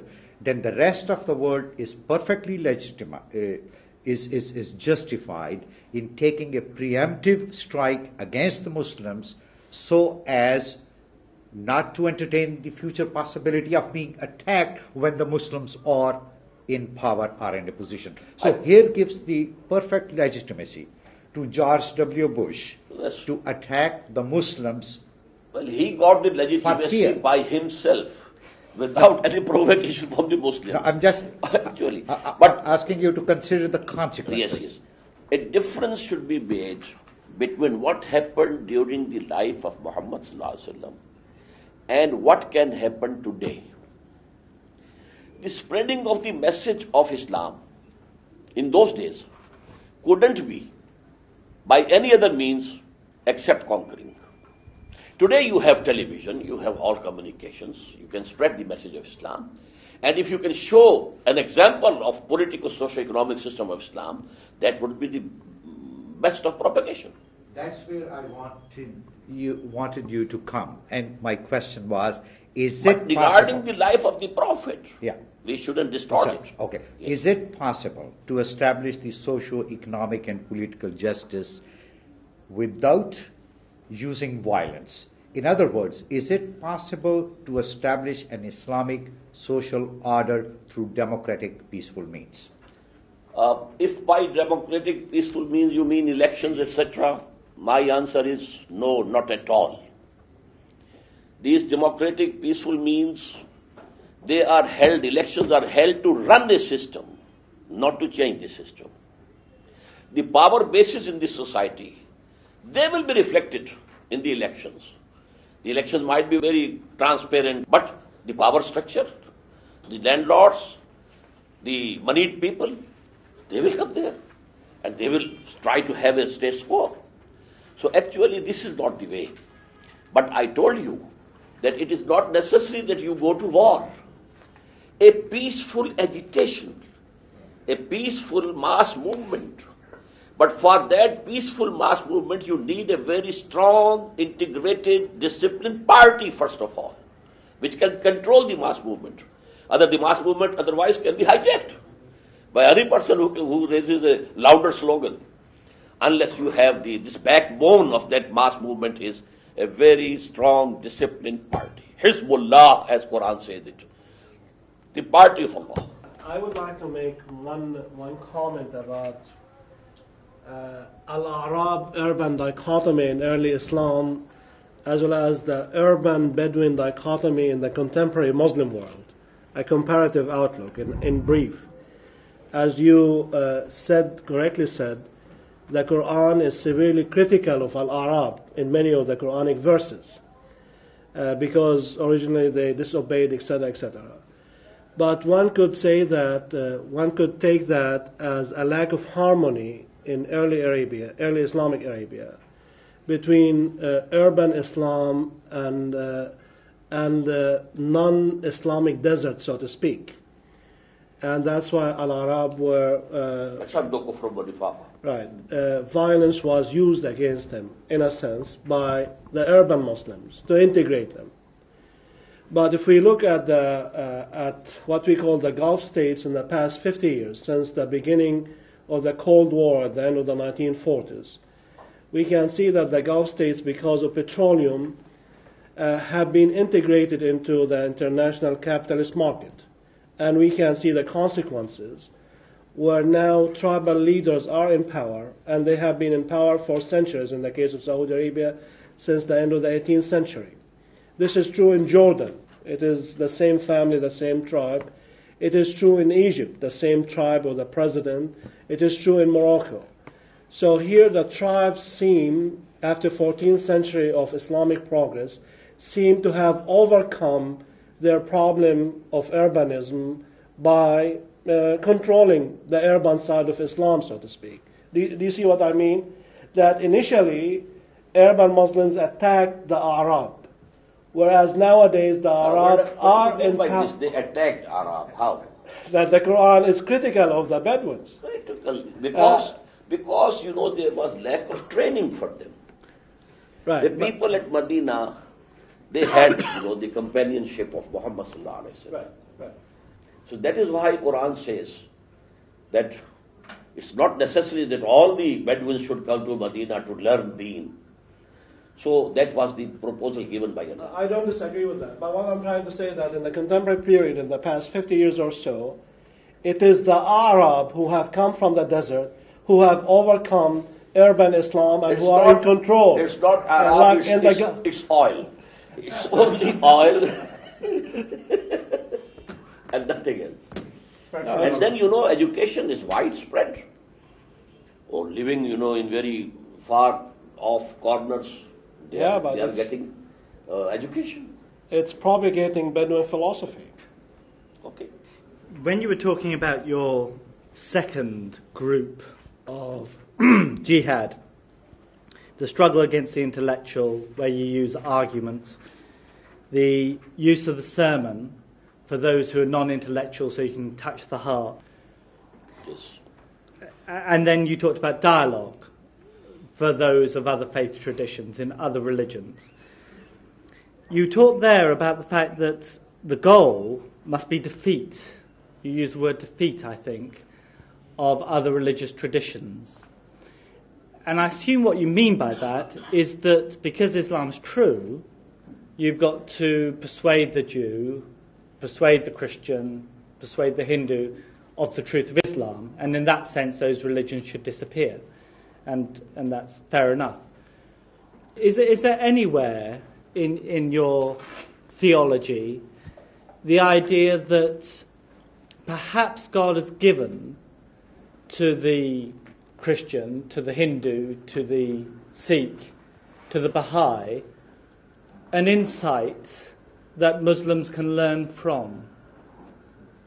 Is there anything that perhaps Muslims should absorb, in much the same way as, Aristotle was used by Al-Ghazali?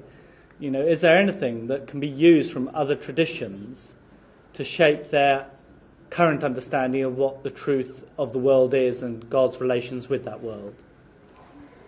First of all, this debate, the third level, I said those people who are paid for this purpose. Who are what? Who they are paid. They are professionals. The missionaries and these, and the Baha'is and Qadianis. So we have to silence them by argument, by debate. They are not going to listen to any argument, etc., etc., but debate, just as Ahmad Didas has done. But this is not dawah. This is not the calling towards Islam. Calling towards Islam is two levels, at the intellectual level, at the common level. The common level, who don't have any false ideology in their minds, sermon will do. But these people who are there to lead people astray, they have to be met in their own elements, and that is debate, and proving them to be wrong. Now, let's just clarify this. So they need to be silenced. People who are paid, like me,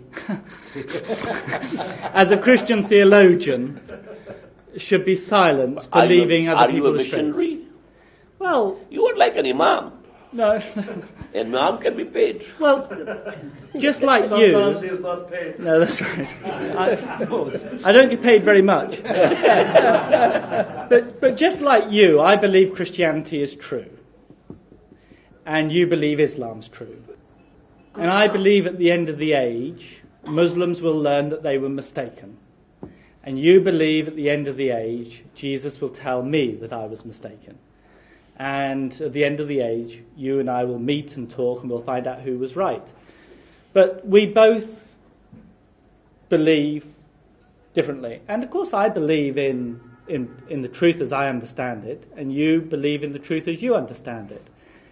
Now, I don't think it's right as a Christian to want to silence people who are proselytizing for Islam. I wouldn't want to do that, because I think that it's very, very important we have a witness in this world to how complicated matters of faith are and the mystery of the divine. And I think God intended religious diversity for that reason. So therefore I would never talk about silencing people who are trying to convert people to Islam. In fact, I would welcome them, and I would encourage them to welcome me and others who want to, and as part of the excitement of God's world. But you don't see it like that at all, is that right? Let me give you an example. Father Fender came to India just after the Britishers had conquered India. And he challenged all the ulama, Muslim ulama, and held debates in various cities, starting from Calcutta and all, this, UP, if you know somewhat of India. And then he reached Delhi. That was the capital. And there, standing on the stairs of the great mosque, He challenged all the ulama of India, come and argue with me. I have defeated all the ulama, starting from Calcutta, coming to Delhi. If there was no one to challenge him, the majority of the Muslims of India would have converted to Christianity. They didn't know anything. But seeing that a Christian father, a learned person, has defeated our ulama. So to stop this thing, what happened? One person came up, Rahmatullah Kiranvi. He defeated him. And then he ran away from Indian subcontinent. He started his mission in Turkey. And there also the ulama were defeated. But it was the caliphate till that time. So there was a request to Rahmatullah, send Rahmatullah to Turkey so that he can silence this person here. And when he came to know that Rahmatullah Kiranvi is coming to Turkey, he ran from there also. So what are the influences of the people, of the general masses?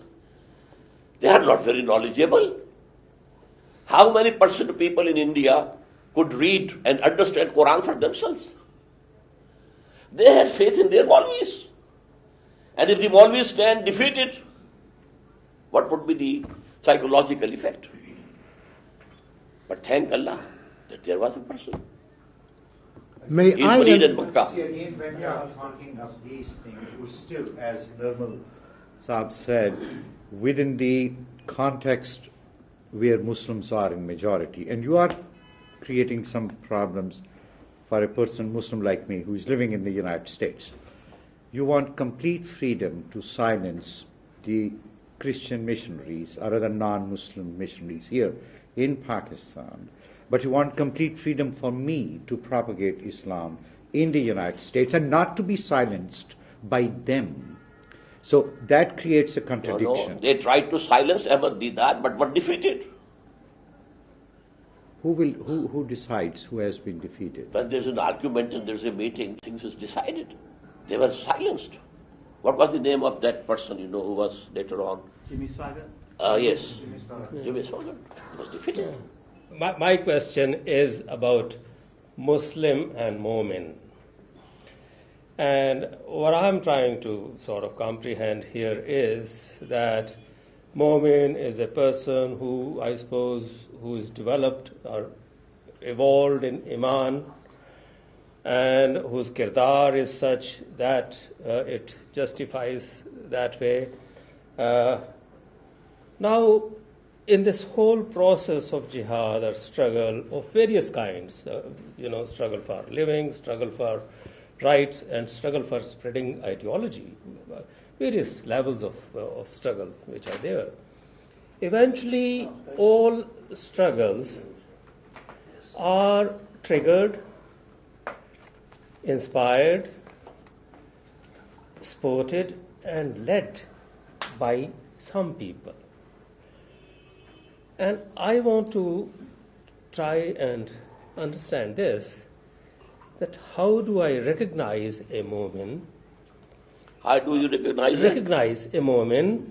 How do I recognize that somebody who is leading is a mu'min and not self-professed mu'min, but the real one? Because really speaking, a mu'min is the real Musliman. He's a godly person.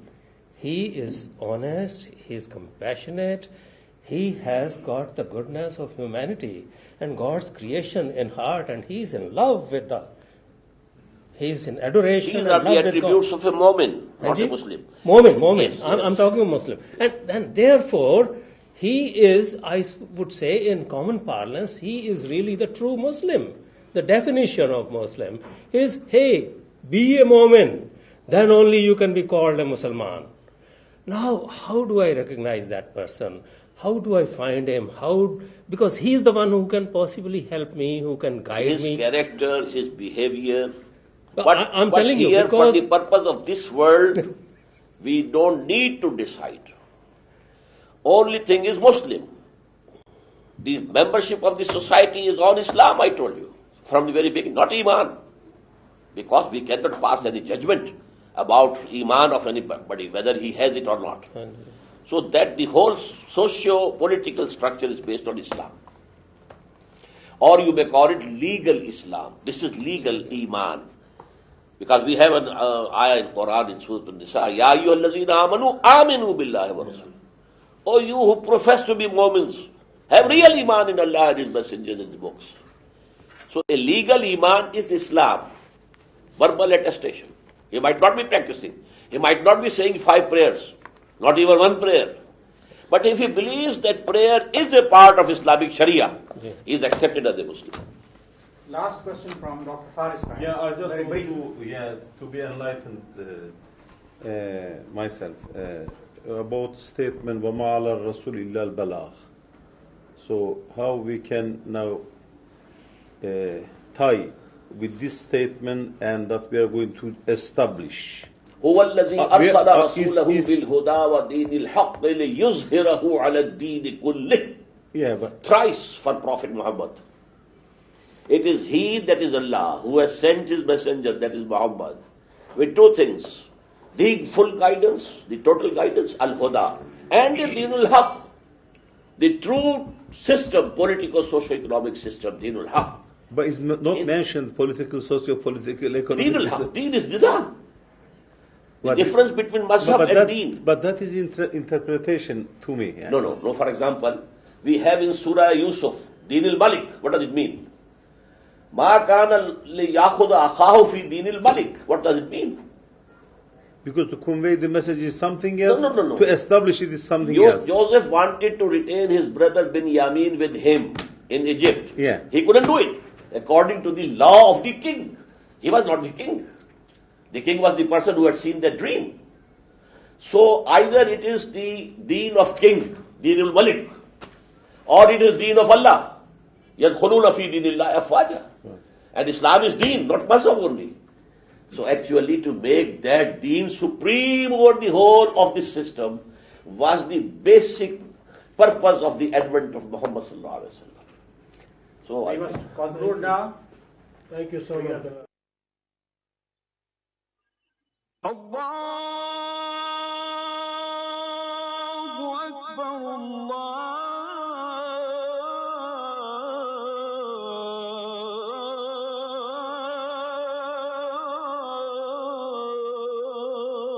الله أكبر لا